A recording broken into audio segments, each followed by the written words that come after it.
میگیره یادت میافتم، دست خودم نیست گریه هم بی اختیاره. خنده و گریم، شادی و غصم، به بودن و نبودن بستگی داره. از حال و روزم خبر نداری، دارم عزیزم از بیقراری میمیرم.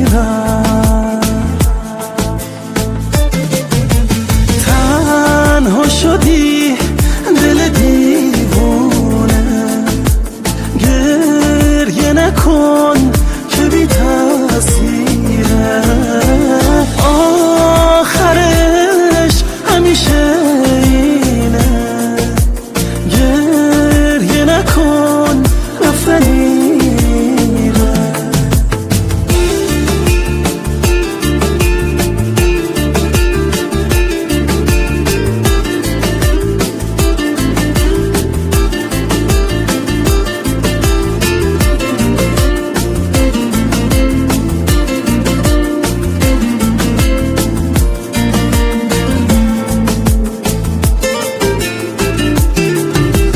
دلتنگ و تنهام، حالم خرابه، اما تظاهر میکنم که رو به راهم. تقاص چی رو ازم گرفتی، جز این که عاشقت شدم چیه گناهم؟ چجوری باید از تو جداشم، تو زندگیمی دور از تو باشم؟